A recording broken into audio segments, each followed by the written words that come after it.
Saat ini pemerintah tengah berupaya untuk membangun ekosistem kendaraan listrik dari hulu ke hilir. Data dari Kepolisian Republik Indonesia, terjadi kenaikan jumlah kendaraan bermotor yang berdampak pada tingkat penggunaan BBM dan polusi, di mana pengguna jumlah motor listrik di Indonesia diharapkan bisa mencapai angka 13 juta unit dan mobil sekitar 2 juta unit.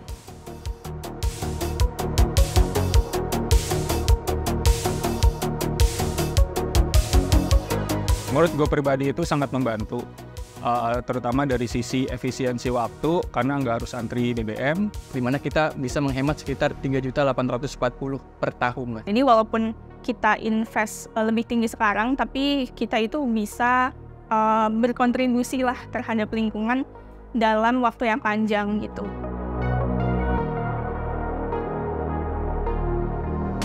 Saya rasa kendaraan listrik ini sebuah inovasi yang bagus ya, bukan cuma terkait dengan efisiensi, misalkan kayak penggunaan bahan bakarnya dan sebagainya, tapi juga ini berdampak juga terhadap lingkungan. Kendaraan listrik itu sebuah langkah yang bagus ya, baik dari pemerintah maupun kesadaran masyarakat. Karena seperti yang kita tahu, mulai saat ini kan orang-orang dan stakeholder juga udah mulai concern-nya ke emisi gitu.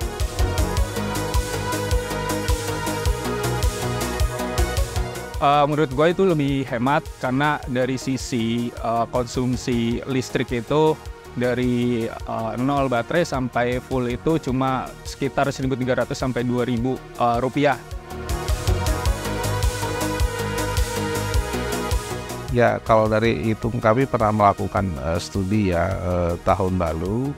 Hitungan-hitungan kami memang lebih hemat ya, sedikit lebih hemat dibandingkan kendaraan BBM ya, terutama tadi ya biaya full ataupun BBM itu tentu saja kalau dibandingkan dengan biaya chargingnya dengan listrik itu jauh lebih hemat, meskipun memang pada umur 8 atau 10 tahun harus diganti begitu ya.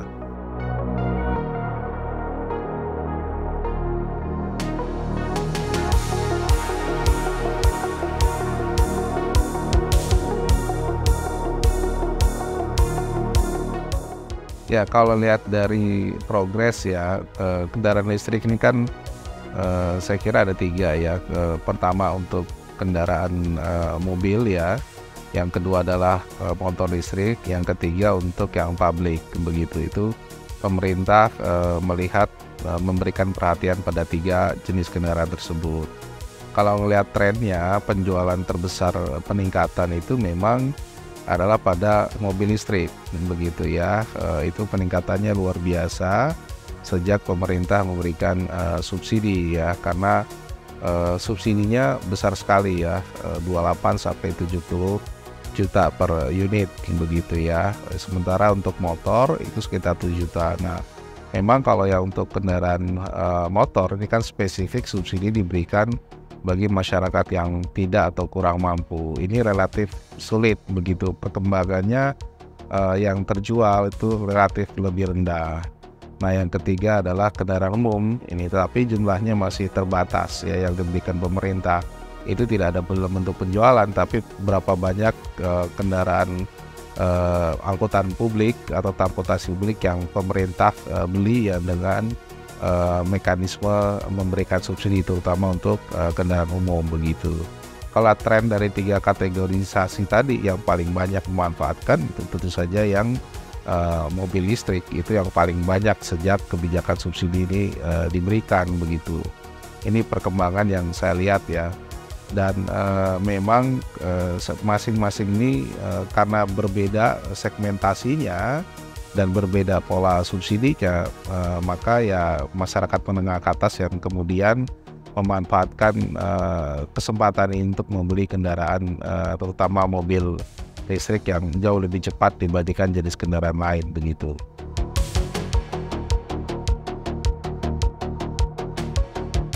Kalau untuk perbandingan sih, gua nggak bisa range per hari atau per minggu. Gua nge-range-nya itu biasanya per kilometer. Maksimal jarak tempuh motor listrik gue itu 60 km itu bisa menghabiskan listrik 1.300 sampai 2.000 rupiah. Kalau bisa dikonversi ke BBM itu bisa 20-30 ribu. Kalau dari segi efisiensi biaya pengguna sangat murah sekali. Terhitung misalkan kita menggunakan motor berbahan bakar fosil atau bensin itu menghabiskan sekitar 30.000 per 60 km.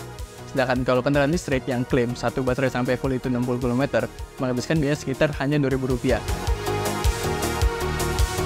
Memang belum memahami mengenai kelebihan dan kelemahan dari motor listrik. Nah, itu harus sosialisasi lebih gencar, termasuk misalnya mereka akan lebih senang kalau kendaraan listrik itu pusat servisnya mudah ditemui di keliling. Kalau jarang, mereka nggak akan beli. Kalau menurut kalian, apakah subsidi kendaraan listrik sudah tepat sasaran?